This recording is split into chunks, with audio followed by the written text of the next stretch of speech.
dengan tema fenomena tasyrik pada masa Rasulullah.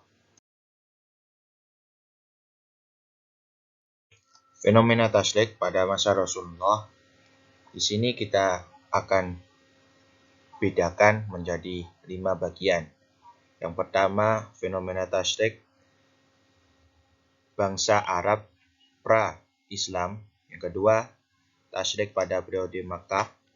Yang ketiga, tasyrik pada periode Madinah. Yang keempat, sumber perundang-undangan tasyrik pada periode Rasulullah. Yang kelima, ijtihad pada periode Rasulullah.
Yang pertama adalah bangsa Arab pra-Islam. Bangsa Arab sebelum diutus seorang nabi, yaitu Nabi Muhammad SAW, adalah umat yang tidak mempunyai aturan. Kebiadaban yang mengendalikan mereka, kebodohan yang menaungi mereka, dan tidak ada agama yang mengikat mereka. Serta tidak ada undang-undang yang dapat mereka patuhi. Makkah adalah sebuah kota yang sangat penting di negeri Arab, baik karena tradisinya maupun karena letaknya. Masyarakat nomadik ataupun yang menetap hidup dalam budaya kesukuan Badui. Mereka sangat suka berperang, sehingga peperangan antar suku sering terjadi. Sikap ini nampaknya sudah menjadi tabiat yang mendarah daging dalam diri orang Arab. Dalam masyarakat yang suka berperang tersebut, nilai seorang wanita sangatlah rendah. Pada saat itu penganut agama Yahudi juga banyak mendirikan koloni di Jazirah Arab. Yang terpenting di antaranya adalah Yasrib. Walaupun agama Yahudi dan Kristen sudah masuk di Jazirah Arab, akan tetapi bangsa Arab masih menganut agama asli mereka, yaitu percaya kepada banyak dewa yang diwujudkan dalam bentuk berhala dan patung. Berhala-berhala itu dijadikan tempat menanyakan dan mengetahui nasib baik dan buruk mereka. Demikianlah keadaan bangsa Arab menjelang kebangkitan agama Islam.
Yang kedua adalah tasyrik pada periode Makkah.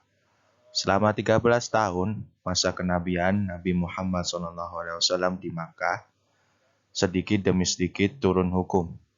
Periode ini lebih berfokus pada proses penamaan, tata nilai tauhid.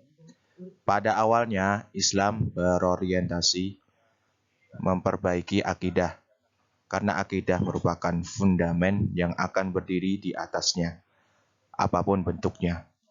Sehingga bila telah selesai tujuan yang pertama ini, maka Nabi melanjutkan dengan meletakkan aturan kehidupan atau tasyrik. Pada masa ini, Al-Quran hanya sedikit memaparkan tujuan yang kedua. Dengan kata lain, periode Makkah merupakan periode revolusi akidah yang mengubah sistem kepercayaan masyarakat jahiliyah menuju penghambaan kepada Allah Subhanahu wa taala. Ada beberapa hal yang menyebabkan ajaran Nabi Muhammad SAW tidak diterima oleh masyarakat Makkah. Faktor diantaranya yaitu ajaran tauhid menyalahkan kepercayaan dan praktik menyembah berhala. Karena itu, ajaran tauhid juga banyak ditolak oleh masyarakat Makkah kala itu. Ajaran Islam mengecam perilaku ekonomi masyarakat Makkah yang mempunyai ciri pokok penumpuk harta dan mengabaikan fakir miskin serta anak yatim.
Yang ketiga adalah tasyrik pada periode Madinah.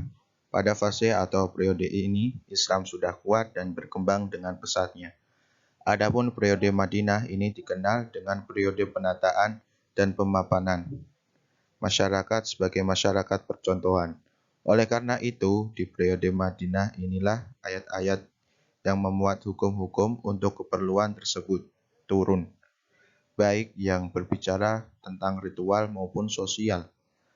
Pada periode ini, tasyrik Islam sudah berorientasi pada tujuan yang kedua, yaitu disyariatkan bagi mereka hukum-hukum yang meliputi semua situasi dan kondisi, dan yang berhubungan dengan segala aspek kehidupan, baik individu maupun kelompok pada setiap daerah.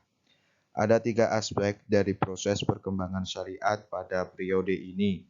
Yang pertama yaitu metode Nabi dalam menerangkan hukum. Yang kedua, kerangka hukum syariat. Ada hukum yang disyariatkan untuk suatu persoalan yang dihadapi oleh masyarakat.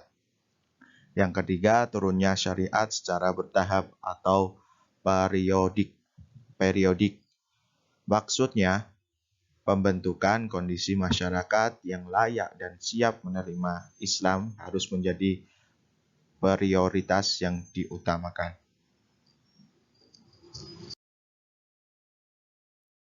Yang keempat adalah sumber perundang-undangan tasyrik pada periode Rasulullah. Penentuan hukum pada periode Rasulullah mempunyai 2 sumber, yaitu 1.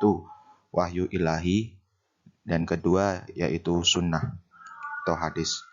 1. Wahyu ilahi atau Al-Quran. Dalam bahasa Fadlur Rahman, Al-Quran adalah dokumen keagamaan dan etika yang bertujuan praktis menciptakan masyarakat yang bermoral, baik, dan adil.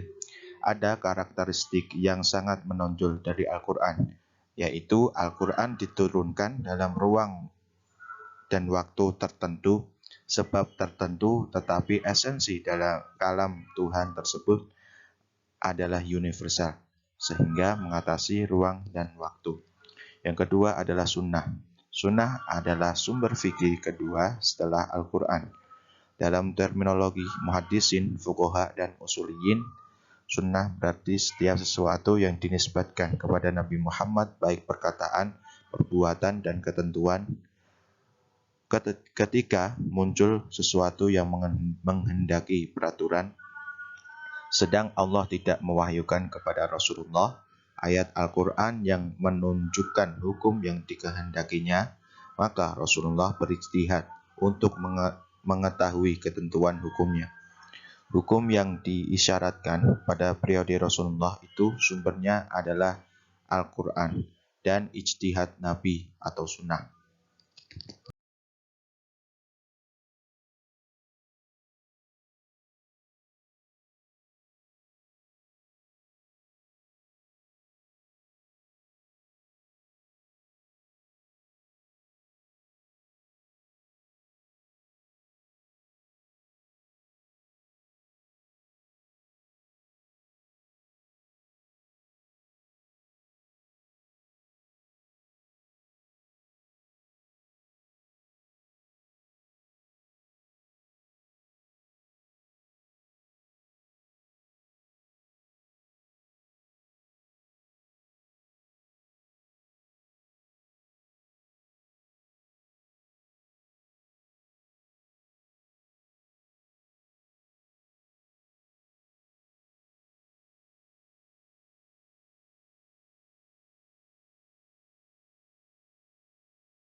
Yang kelima adalah ijtihad pada periode Rasulullah. Permasalahan ijtihad pada masa Rasulullah ini terjadi perbedaan pendapat. Akan tetapi ijtihad yang menyangkut dengan kemaslahatan dunia dan pengaturan strategi perang jelas dilakukan oleh Nabi. Saat itu, Rasulullah lebih condong kepada pendapat Abu Bakar yang berpendapat untuk mengambil fidyah dari para tawanan. Namun, setelah itu turun firman Allah yang mendukung pendapat Umar untuk membunuh mereka. Tidak patut bagi seseorang Nabi mempunyai tawanan sebelum ia dapat melumpuhkan musuhnya di muka bumi. Kamu menghendaki harta benda duniawi sedangkan Allah menghendaki pahala akhirat untukmu. Dan Allah Maha Perkasa lagi Maha Bijaksana. Quran Surat Al-Anfal ayat 67.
Sekian dari kami kelompok 1. Apabila ada tutur kata ataupun kesalahan dalam penulisan, kami memohon maaf sebesar-besarnya.